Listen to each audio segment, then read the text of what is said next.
dari PSM juga alhamdulillah nampak muncul, dan terima kasih juga dari media juga ada.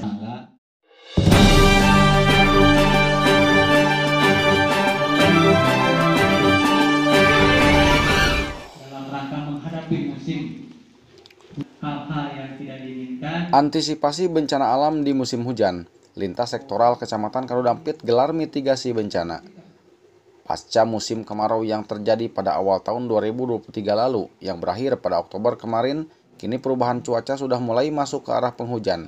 Untuk antisipasi hal tersebut, pemerintah Kecamatan Karudampit bersama Muspika dan lintas sektoral se-Kecamatan Karudampit menggelar mitigasi bencana Kamis 9 November 2023. Mitigasi adalah upaya yang memiliki sejumlah tujuan, yakni untuk mengenali risiko, penyedaran akan risiko bencana, perencanaan penanggulangan, dan sebagainya.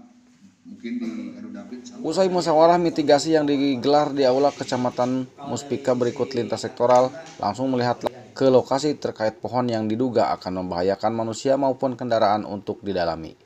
Menurut PLT Camat Karudampit, Susan Dikrullah, saat ditanya wartawan, dirinya mengatakan bahwa kegiatan mitigasi tersebut dilakukan untuk mencegah hal-hal yang tidak diinginkan terkait datangnya musim penghujan dan cuaca ekstrim.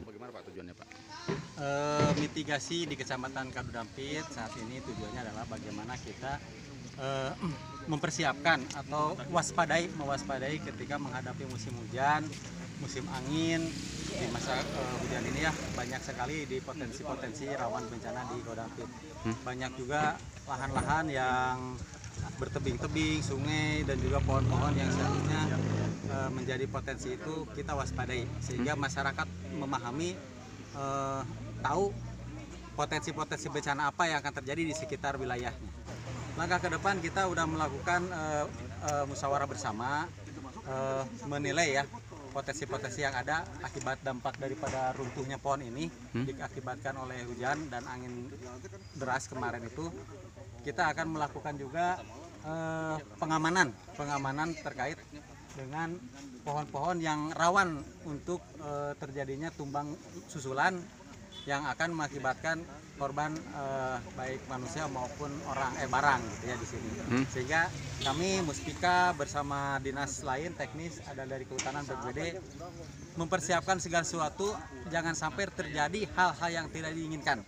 Kaitan dengan pohon yang ada di sekitaran terminal dan kantor kecamatan, sebetulnya kejadian pohon tumbangnya bukan hanya kali ini saja. Berapa lama yang bulan kelewat atau 1 tahun belakang pernah terjadi pohon tumbang juga sudah mulai dievakuasi, menimpa pohon kabel listrik. Nah, itu sudah ditangani, dan kalau dilihat dari tinggi pohonnya, kemudian posisinya berada di Pasung Pasos yang aktivitasnya tinggi ya, karena daerah terminal ini kalau Sabtu Minggu betul-betul banyak pengunjung karena dekat ke tempat wisata. Jadi betul-betul butuh diamankan daripada nanti makan korban. Sebetulnya sebaik-baiknya dipelihara itu bisa dipangkas atau mungkin ditebang secara untuk menghindari terjadinya bencana.